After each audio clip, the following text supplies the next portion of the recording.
Line at Metropole TVKE across all your social media platforms. We are live on our website, metropoletv.co.ke, YouTube, Metropole TV Kenya, hashtag Business AM. Let's close the year like this again. I mean, let's go back to 2021 and talk about the general state of the nation. That's how we close 2021 as we look forward to 2022. Let me introduce the panel that is joining us this morning, really just to dig deep into issues, state of the nation and economy. This morning, we are joined by Abraham Mudhogom, the CEO of Miradi Capital. Abraham, how are you doing, sir? I'm very well. Happy to have you around. Online, we're joined by Philip Mangale, who is a governance and policy analyst. Philip, how are you doing, sir? I'm okay, Simba. Good morning. Happy to have you around as well. We're also joined by Rufus Kamau. Rufus, how are you doing, sir? I'm doing fine, Simba. Happy to have you around. We are also joined.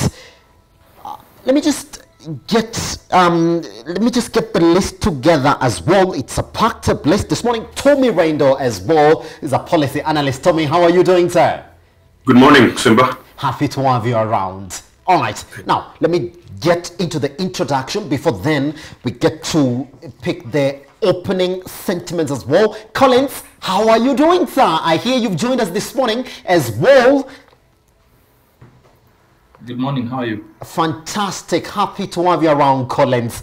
Let's get started this morning. Now, let's introduce like this. The typing error by the National Treasury has inflated the size of the bilateral debt after 8.6 billion was included as part of the repayment for non-existent loan to the United Kingdom. Now, the first quarterly economic and budgetary review indicated that Treasury paid 8.6 billion interest to the UK, putting total bilateral debt service at 41 billion shillings. Now, the entry came despite Kenya having cleared direct loans owed to its former colonial master, the United Kingdom, in June 2020, after wiring 35.3 million to London, and has not tapped any new debt from Britain. Instead, officials said this was a typing error and that the figure was supposed to be under Eurobond interest payments for the 10 and 30-year bonds borrowed in 2018, raising questions on the accuracy of data from Treasury. Now, today, we critique this and more on the state of the economy and the general state of things in 2021. Let's introduce that then on the state of the economy. Now, just before then we look at that, let's jump into the data sets that we have for you this morning that are going to be the opening conversations. All right, now let's look at the contribution of expenditure to GDP, because we do know that indeed we've been heavy on that expenditure. The only time then indeed that you will say that the government's expenditure contributed heavily to our GDP was back in 2015, when that expenditure contributed 14.1%, but then again dropped in 2016 and 2017, rising slowly in 2018 and 2019, closing at a 13.1% contribution to the government or to Kenya's GDP as well. Now, let's look at Kenya GDP annual growth rate as well this morning, because that's where our conversation point is also going to come from. And you will see that indeed all the way from 2015 to 2019, biggest one has been around 6 point something, and that's exactly what we've been aspiring to go to, with the biggest prediction this year is that we might close at 6.2%, but the conversation is that contraction at 0.3% as well. All right, quarterly. And other than that, let's look at quarterly GDP growth rate. Indeed, you're going to see the biggest talking points is that 2020 we operated with contractions, especially as from quarter 2 all the way up to the time when we closed the year, when we averaged at that 0.3% in terms of that contraction as well. When we look at year-on-year inflation, now remember in 2020 again we closed at a general 5.2%, but again when we look at this quarter by quarter inflation trend, then you will see that we've been around 6 point something, again just point shy of that dreaded 7. All right, now let's cross over to the next one. Again, in terms of 2020 inflation trend, you'll find that we are at just 5.4%. That's exactly where we closed the year at. Now, the biggest conversation, again, is going to be where we have been in terms of the shilling standing against the dollar. That's where we are as we speak now in Q4 of 2020. You will see that we've jumped now. We're talking about 113. We don't know exactly where it's headed. That's a conversation point again we're going to have on exactly where we're looking at it from and where it will tend to go to in a 2022 as well. Now, debt, bigger question as well. Let's begin on that, where we are in terms of Kenyan debt to IMF, and the biggest talking point is that indeed we didn't have that debt much in 2017 and 2018, but as from 2019 all the way to 2020, you will see that indeed we went heavy. No wonder there is that spike of up to 125% rise in terms of that debt to IMF as well. Now, which therefore opens a conversation point on Kenya's domestic debt. As we know of 2021, we don't have it all the way up to July 2021. What we do know is that we are in that 8 trillion mark, and that is going to be the conversation point as we end this year. Now, Kenya's external debt trend as well all the way to April has been rising, and that occasioned by the interest repayments to China and that over-reliance on IMF for the bailing out of Kenya's budgetary needs. Good. That's where we are in terms of that state of the economy. Abraham, let me just get opening remarks from you as well. I mean, if you look at those data sets, and you will say that indeed that is exactly the way the economy has been from 2020 all the way to 2021. Yeah. Yes, there has been a recovery, albeit small, especially in Q3 of 2021, as we look forward to close Q4 of 2021. Do you believe that that 10% growth point is going to be experienced again in 2022? See, 2022, I think, will look very much like 2020. Yes. In this regard, it's a year that we are starting not knowing how that year will end. Yes. Fundamentally because, again, we have the COVID is starting to rear its ugly head once again. And then two, even if you look at the financial fundamentals that are prevailing now, most of them may be hard for them to prevail in the coming year. Yes. Yes, given our economy is very resilient, but to 2022, given also that is also an election year, there'll be a lot of strain on and pressure on it. Yes. So for me, it will be a it will be a tough year. But again, for those who learned the lessons in 2020, they can easily apply those lessons in 2022. Yeah. Fantastic. I'll be coming back to you on that as well. Let me get the opening sentiments from Philip Mangale. Philip, I mean, if you look at the way we're ending 2021, when you look at the way that the economy has fared on in 2021, do you believe that this growth margin that we're talking about here, this 10% growth points that we experienced in Q3 of 2021, is it the same way we're going to open 2022, Philip? Well, from a technical perspective, we appear to be doing very well. Yes. In fact, the financial experts and technicians are placing us at a steady growth. But you see, that has to make practical sense. Those numbers have to make practical sense. You have to have money in people's pockets. That is a practical way to look at how the economy is faring. So I am hopeful, but again, I must check between my hopes and my expectations. Yes.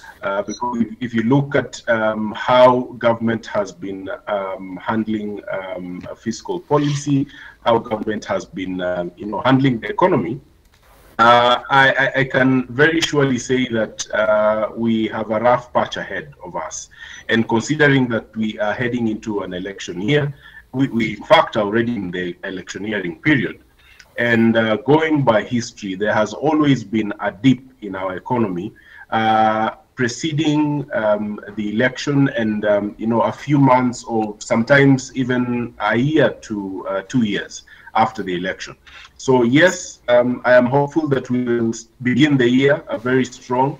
But again, I expect that that rough patch will continue, and even aggressively so after or just nearing the elections in August of 2022 and immediately thereafter. Simba. Pretty much. All right. Let me also get the opening sentiments from Tommy Brendo this morning. Tommy, I mean, a big growth points, especially in a quarter 2 of 2021 to quarter 3 of 2021. Do you expect that we're going to open on that same energy when we start 2022? I think it'll plateau in the first quarter of 22, yes, and then continue to not grow as fast because of factors that have been mentioned, like the election. Yes. Which is what happens usually. Pretty much. All right, Professor, let me also get the opening sentiments from your end as well. Do we expect to continue with the same energy that we've seen now in quarter 3 and quarter 4 of 2021? I believe it's a contingent issue. Yes. Currently, we are having a new challenge with the Omicron variant of the COVID-19. So, depending on the developments, depending on how fast this is spreading in Kenya and the measures that might be implemented in the near coming days, then we might see a change as we approach 2022. So it's an issue of wait and see how this might progress. Pretty much. All right, now let's then get into the gist of that conversation. And Abraham, I would want to start from contribution of expenditure to GDP. And I want us to attack it from this particular point. And as we look at that data as well, you'll see that it's neither here nor there, because even when the government's expenditure really goes very high, you'll find that even the overall GDP count to that expenditure is heavily reduced. I mean, we're starting from 2015. You will see that government's expenditure contribution to GDP will be 14.1%, 12.9%, 13.1, 13.1 again in 2019. But then when you look at how we've grown overally, even when the government is expanding heavily, I mean, the biggest one will be around 6 something, 5 point something. It's not been tallied, especially with those double digits that we're seeing from government expenditure, which therefore brings me back to this one. Debt and the way the government has looked at the Big Four agenda, because we know Uhuru Kenyatta has gone heavily on delivering the Big Four agenda. Is indeed the Big Four agenda a thing that we can look at back in 2021 and say it has been delivered? I look at it this way. Yes. The Big Four agenda, most of it is infrastructure in nature. Yes. Now, if you look at our budget spending, KRA, we are collecting about 1.6, 1.7 yes. trillion. Yes. Out of every 100 shillings yes. that we are collecting from KRA, about 70 shillings is going towards debt service. Yes. Now we have a challenge here. We have very little left to do anything else because we've not even paid salaries and other things. And that's why you're seeing our budget is always at 3T going up, which means we are borrowing at least $1 trillion every year, and probably that's the reason why our debt is going up. Secondly, if you look at the contribution of government to GDP, you just need to understand the formula of computing GDP. Yes. It is C plus I plus G. That is our consumption, our investments, plus government. Those 3 components are what contribute to GDP. And you can add the X minus P, which is exports minus imports, if you want to arrive at the gross national product. But now we're looking at gross domestic product, so which is just the first 3: C, consumption; I, investment; G. If you look at those ratios, the differential has just been 1%, give or take. So really, the government has been flat. They have spent basically the same percentage over time. Yes. So that is not really a factor. So I think whatever is driving GDP, in terms of moving it up and down, it definitely is not government expenditure, because that looks constant to me. Yes. So going and now finally to answer your question, has the Big Four agenda been being delivered? I think not fully, and I think we've said it here. I think Agenda 4 should not be put to President Uhuru's term, because these are things that should continue for a long time to come. Yes. I don't think we can solve affordable housing, no matter how well we do it, because people are getting born every day.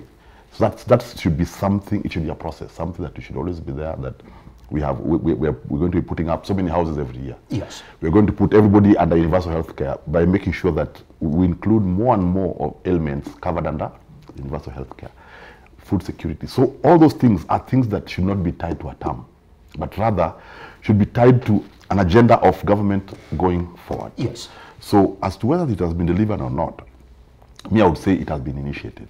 It has been initiated, and I think the question will be, whoever is coming in, can they sustain it? Yes, yeah. Pretty much. Collins, let me get for you to weigh in on that as well. You hear what Abraham is saying, that the question should not be, has it been delivered? Collins, should we ask that question of President Uhuru Kenyatta's government, especially at a time when he has only one budget cycle to go for him to deliver, if any, on the Big Four agenda?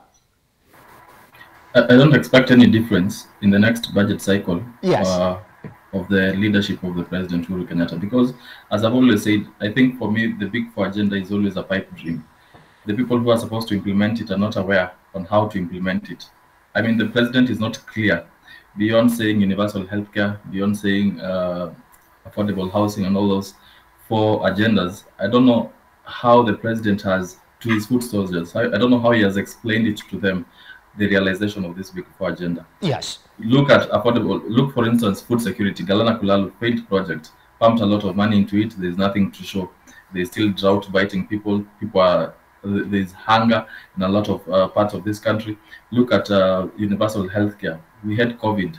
You look and you saw how counties are responding to COVID. You saw, I think, for instance, my county, Sierra County, had only one hospital bed, for instance. Even up to now, we have a lot of doctors who are complaining that we're importing doctors from Cuba who are paid well, whereas our doctors here are not well remunerated. Look at the infrastructure of the hospitals, are not up to standard to even fight this pandemic. The number of people who have been vaccinated equally is telling you about there's a problem in this sector. Yes. We talk about NHIF. I mean, for me, I think this will still remain to be a project that was rosy for the president, but he did not have a clear outline on how to implement the project. So there is no difference that is going to make, even if money is going to be channeled to that area, even if money is going to be channeled to affordable housing, you're not going to realize the kind of project that he said that, I don't know, he wanted us to make at least 900 and something houses. That is not going to be realized. We don't have time for that. I think for me now, the president should be in his last budget cycle. The president should be more. He should be more channeled towards putting money into the pockets of Kenyans and empowering SMEs, and that would be his biggest legacy, as opposed to Big Four. Philip, you hear exactly what Abraham and Collins are really putting it on the Big Four agenda. Do you agree with Abraham, especially when he says we should not put it on President Uhuru Kenyatta's government? We should say that the Big Four agenda has been set out, so we look forward to building on it. Is that what we should say? But then President Uhuru Kenyatta came in and said that by the end of my term, this is what I'm going to deliver. Simba, I think I've been on record not being very merciful with President Uhuru Kenyatta and his regime. Yes. And just picking up on the issue of legacy that Collins has mentioned, I think the only legacy that President Uhuru Kenyatta is going to leave is the Uhuru Gardens Museum. That will be it for me. Aside from that, I don't see anything else that we can credit him for. Yes. On the contrary, I think we will credit him for messing a lot of things up, including the economy that we're discussing today, because he came in with a lot of goodwill, and that is beginning from his first term, or their first term in 2013. we really were poised to make great advances. But looking at the kind of dreams that President Uhuru Kenyatta and his government sold to us, and what they have actually delivered, I mean, it's a stark difference. So when you're talking about the Big Four agenda, you're looking at myopic implementation of those programs. They are wonderful on paper. When you're talking about affordable housing, it's wonderful on paper. Their plan is wonderful on paper. But you cannot talk about affordable housing when you're not looking at decreasing the cost of construction. Affordable housing is not just about government putting up flats that will go cheaply. Yes. It is about government looking at policy that will make sure that construction is cheap. When you're talking about universal healthcare and health coverage, you're not just talking about, as Collins has mentioned, bringing in doctors from Cuba. You are looking at improving the general well-being of the public healthcare system. You're looking at physical infrastructure. You're looking at the human resource, and you're looking at the resource that, in terms of finances, that goes to healthcare as a whole. So yes, these programs appear good, but the implementation has been wanting. It has been very poor. And one will be left to ask or to wonder whether President Uhuru Kenyatta has actually been dealing with experts in these areas, because I mean, if you're listening to experts, they will tell you this is not the way to go. This is not where you are going to dump your money, because as we are looking at our economy, it's also very important to look at how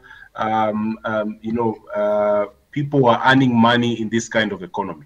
So if we are concentrating our big construction projects on, companies from outside the country, then you can very well tell where the money will be going. Yes. And most of the debt that we have incurred on construction, especially from the Exim Bank of China, has tied our monies outside this country.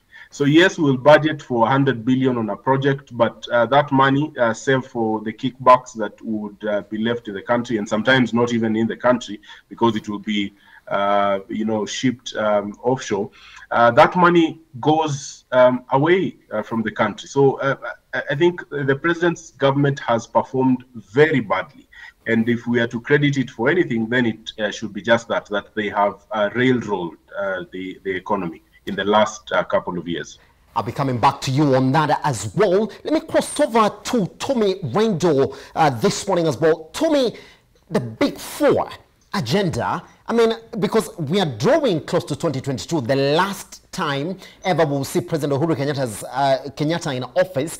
Is there anything that you can pick from the Big Four agenda? Because that was supposed to be the pillar for his government growing this economy. I think it's safe to say the Big Four agenda will not be actualized in his second term. Yes. It could probably be wrapped into Vision 2030 or maybe even 2045. The execution has been done very poorly. Let's say about housing. Money access is a problem already. Our healthcare system is in shambles. Maybe Yes. we can borrow a leaf from Rwanda. As far as industrialization of building industry, the tax policy in Kenya is hardly wanting. So the next person should rethink how they are going to implement it. Yes, pretty much. All right, Rufus, Big Four agenda, do you feel that indeed we should not task President Uhuru Kenyatta's government for that, since Abraham says that he has been set? Now, let's build on it. Clearly, I read through the Big Four agenda, Yes. went through the proposed project. It was a brilliant project. But when you look at the implementation, it's in shambles, if there was one word to describe it. If you look at food security, we are very far from it. We're already experiencing drought right now, 8 years into the regime. At the same time, when you look at housing, I don't believe much has been done. It's a very small percentage of implementation that has been done in the last 8 years. Yes. If you look at manufacturing, manufacturing is really bad. And this mainly because of the costs of production right now in Kenya, especially when you focus on the cost of financing. It's very difficult to access credit, especially during the pandemic period, the last 2 years. So I would say Big Four agenda is still very far away from achieving at least 20–30%. We will not even hit that. So it's probably a project for the next regime. Pretty much. Right. Now let's come then to where the conversation point is, because even when we look at that expenditure, the government has been heavy on debt. Now, if we look at the figures now we have, and we have them all the way up to July, especially when we look at domestic debt, of course, we do know now we've crossed into the 8 trillion mark. You will see that one trend has been across the board is that it has been rising, and we have it from January 2021 to July 2021. And Abraham Ukuri-Yatani was on note saying that if he says that things are heading in the right direction, he will be lying. He actually told Kenyans to ready themselves for the worst in terms of late disbursements. We've already seen some of that. Some universities in the country is already struggling for capital. More University is on its knees. Nairobi University has already taken action in terms of increasing their fee, and other private universities as well are also readying themselves to actually double or increase that fee because the capitation from the government is not there. If, for example, you look at exactly what we are in terms of our debt to IMF, again, you will see that indeed we went up in 2020 alone by 125%. I mean, if you go back to 2017, 2018, you'll find that half of that debt was actually just got for IMF in 2020 alone. Question is this. I mean, we do know the country is not heading in the right direction, especially when it comes to debt. But is this debt a question for Uhuru Kenyatta? Because if Ukuri-Yatani is warning the government on debt, then who should we blame? He came to that office to cure that factor. Abraham, who should we blame? Is it Uhuru Kenyatta now? I think we are collectively responsible. Yes. Anybody, you see, if you look at the budget process, yes, it has a lot of players. Yes. So if you are to blame, then you blame them all, because they are all in the budget process, right? From the way it's put up, it goes parliament, it's discussed, and then it's passed. Yes. Now, let's look at a few facts. Our annual budget has been about 3 trillion for I think two or three budget cycles. We know for a fact KRA has not gone beyond 1.6 trillion. Fact. Then you're planning to spend 3 trillion. Fact. So you have 1.4 trillion short. Yes. So that where will that money come from? It can only be borrowed. So we should not be surprised where we are. If for as long as we don't balance our budget, yes, we have to borrow. So and then for how long shall we do this? Because don't forget, we have moved from 1 trillion in about 8 years to 8 trillion that we are in now. So you're asking, where are we headed? Unless we start balancing our budget. Yes. Or unless we increase the revenue you get from KRA. Do we look tight, Abraham? Then we will increase this debt by yes, $1 trillion minimum yes, every year going forward. Yes. So it's either we collect more revenue from KRA, which is an impossibility. Yeah, because you see, the economy is struggling. Yes. But again, I've always held the view that we could collect more by taxing less. Yes. Per capita. But that's another story for another day. So that's one option. The other option is, why do we have to do 3 trillion? Can we do 2.5? Can we do 2.1? So, and don't forget, in our history, we have done balanced budgets, if you look backwards. It has been done before. So yes, we're not asking for something that has not been done before. So if we don't align our expenditure to our income, then the debt issue will be a discussion we shall hold for a long time. Mm-hmm. Yes. Pretty much. Just before I cross over to Philip this morning, again, Abraham, I mean, when you say let's balance it, because that has been floated across the board, Ukuri-Yatani himself came in and saying, well, my only responsibility, I mean, we can call him the new CS Treasury. Yes. My responsibility is to come in and make sure that our expenditure vis-a-vis what we're going to contribute or collect is going to match. But it has been impossible. I mean, during his tenure, that's when we've seen debt repayments and debt acquisition shoot, Abraham. Are we tied? Is our economy at that point where you're saying that if you try to cut back, then you're hurting other areas for the economy, which you cannot? You see, and that is the sad part about it, because debt service already is consuming something close to $1 trillion. Yes. Public wages and emoluments is consuming another 1 trillion. So those two components alone, KRA cannot pay for. Yes. Just those two. And you've not done anything else. So you can understand where your time is coming from. So we're in a position where already what is fixed on us, those two, are already more than what you're collecting. Yes. So you're starting from a very bad position. So even as you're cutting back, you can only cut so much.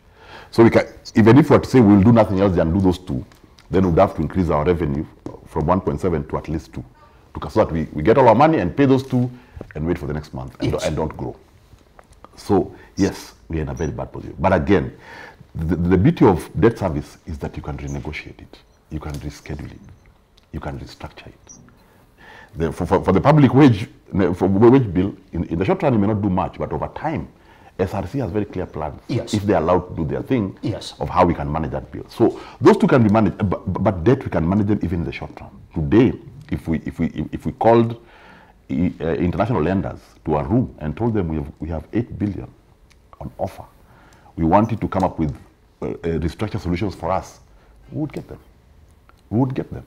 No doubt about it, because those are the options we are left with. At the cost of being technical defaulters, is that what we're afraid of? No, we are not. That will not be default. Restructuring is not default. Yes. Restructuring is just saying that I need more cash flow released, so that instead of paying $1 trillion every year, yes, I pay $0.5 trillion or $0.25 trillion. Yes. Remember, Kenya is not a mortal. It's not a mortal being. Kenya will be here 1,000, 2,000 years from now.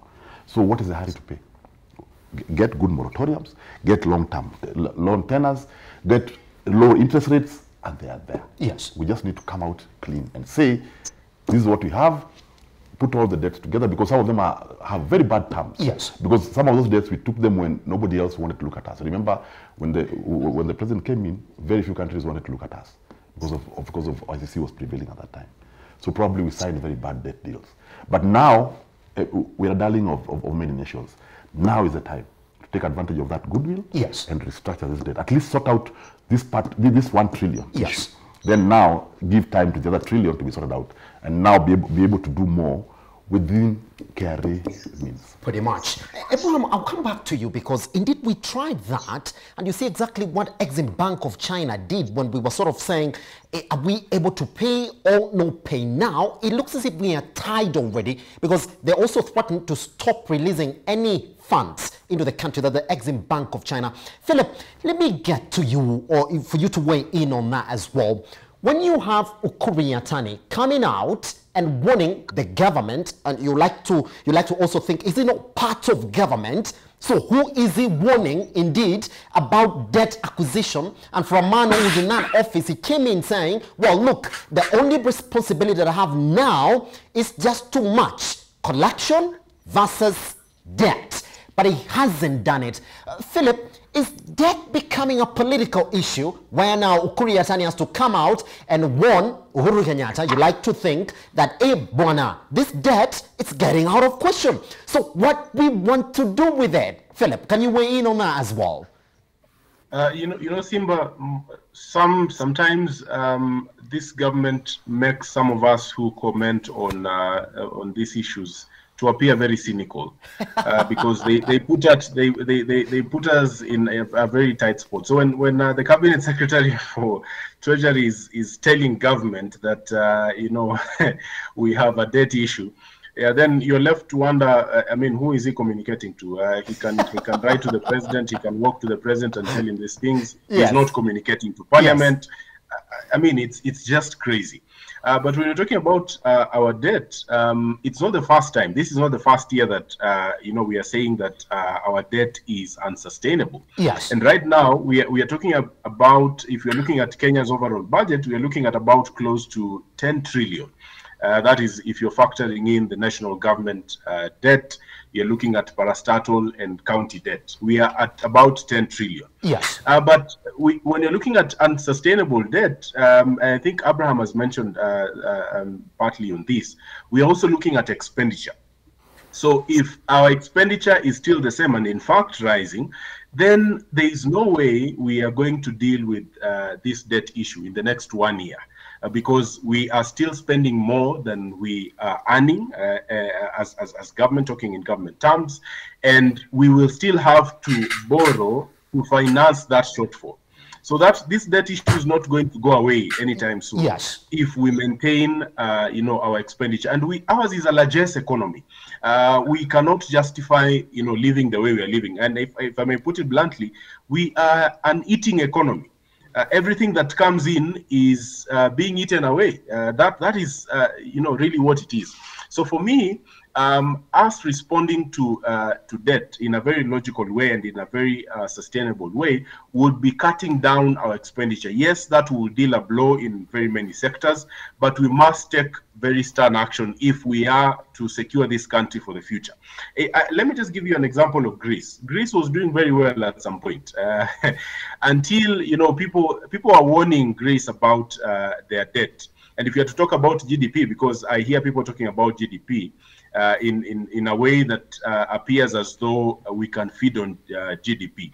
Greece, the GDP of Greece is almost double ours. Yes. But it got to a point where they could not manage their debt, and technically they were put under receivership by their creditors. So if we continue in this manner, we are going to get to a level where we will have to be put under receivership. Yes. Because we are incurring more than we can sustain. And just this year we began paying off the SGR loan to China, and it's not that we have not taken more. We are still taking more loans to finance our shortfall, and even to finance things that are ridiculous. So we must change the trajectory we are on. If we do not, yes, then we risk being in a very hard position. Pretty much. All right, Collins, I want you to come in on that as well. And the question of debt, Collins, and we do know where it's hitting us. And to be just open on that, if our repayments to China account for more than 60% of our debt repayments, and Collins, there was a time that the Treasury Office actually wanted to renegotiate our debt repayment terms to China, and they threatened to hold back any other facility that would have qualified for. In fact, they were really taken aback on that. They wanted Kenya to pay because the time for payment had really come. Collins, the debt question, is it something that we can solve? Because we've spoken about this for quite a long time now. And should we fault Ukuri Yatani, who was brought into that office to correct the situation that Rotich had left us in, but seemingly he's made it even worse, to the point that he's warning the same government he's supposed to advise on how to restructure that debt? For me, I don't see a problem with going for debt. I don't see that a problem with that. Yes, for me, I see a problem with how we are using the money we've borrowed. Yes. That is my problem. And I think this is a leadership question, and it's going to continue forever. So one, I want to first start by saying I'm happy that Yatani finally has seen the light and he has decided to say the truth. For the past, I think, 3 years since he's been in an acting position and then taking over fully as a CS of Treasury, he's been saying we are in a good position insofar as our debt management is concerned. He has always said it's looking beautiful ahead, until now, recently, when he's come out, and I don't know who he was addressing, by telling us that we're in a dire situation. And so for me, as I'm saying, this is a leadership problem. You borrow money, yes, that and our debts are so much shrouded in secrecy. I mean, you would not even know the kind of terms that we have with, for instance, China. You don't know the kind of interest that are imposed in such kinds of negotiation. It's shrouded in a lot of secrecy, and this beats the tenets of leadership. I mean, we have public participation, as has been envisaged in our constitution. I mean, you should open up these things so that Kenyans can interrogate. This money is coming here for what purpose? Why are we having this money at this rate? Why? Yes. This period that we're going to pay this money, is it realistic really? Are we going to be in a position to be able to finance this debt in the next 4 years or so, in the next 10 years, when this loan is going to have matured? I mean, these are things that are, again, embedded in leadership that you cannot see. For instance, look at the expenditure that we have on corruption. The president said we are spending 2 billion every day on corruption. Those are things that we need to cut. We are going to keep talking about cutting our expenditure, increasing our income, increasing our revenue, but really, I don't see that political goodwill or leadership goodwill for us to be able to do that. And it stems from leadership again, as I say. Let me ask you, what are the credentials of the CS of Treasury? We have a lot of people who've studied finance and economics and all that, and are not in the helm of setting this ship. But you have presidential appointees who you put there, you have them read statements, you have them come out and tell people how things are looking good, you have them go on there, talk on behalf of the country, take loans on behalf of the country when they don't even understand the terms that they are putting the country into. And so really, I want to see, even the presidential candidates who are running now, there's no one who is talking about debt restructuring. There's no one who is talking about debt management, for instance. There's no one who has policies on how we are going to curb the wanton corruption that we have in this country.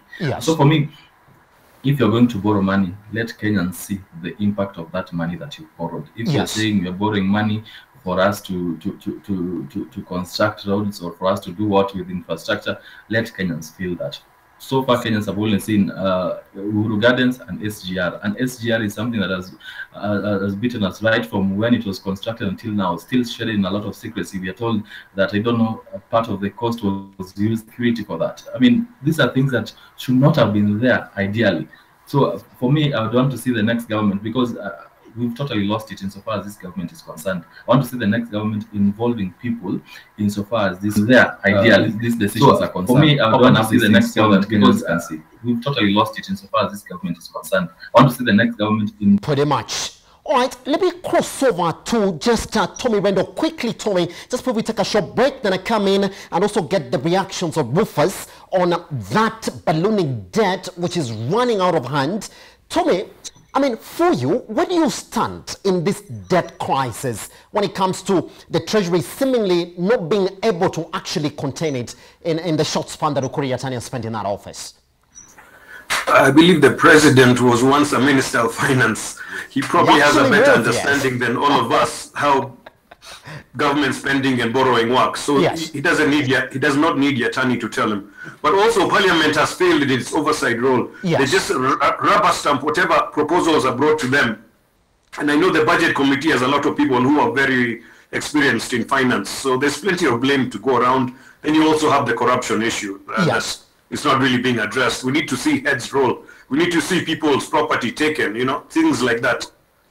Pretty much. Tommy, you say that indeed that Parliament has failed in its oversight role. Tommy, do you feel like they're tied? They can't say no? Yes, and this is the problem with the president having the majority in Parliament, because they simply rubber stamp whatever he does, whether it's a good idea or not. And there is an issue of literacy of parliamentarians as well. You know, they're more concerned about how they'll get who will campaign with them, for them, or fund their campaign, rather than do what is right for our republic. Pretty much. Tommy, just to clear then this conversation, just before we go for that break and bring in buffers, is it an issue then that we can solve in the short term? No. No. So are we saying then that 2022 is going to start on a worse note then? Yes, whoever comes in is going to have an uphill battle. But like one of our panelists mentioned here, no one is speaking about economic policy of the future. This is something we'll just have to wait and see, or maybe this conversation will stimulate one of them into addressing the issue. Pretty much. What we do know is that we're just 1.9 trillion shy of touching that debt ceiling that was also inclusive of the 500 billion that we just added into the economy after rebasing this year. Question once we come back with Rufus Kamau, then where do we go next after this? And if indeed we're going to take the budget process in 2022, where should it focus if indeed we can use that document to address the debt issue that we have in this country? Once we come back, we're looking back to 2021 as we usher in 2022.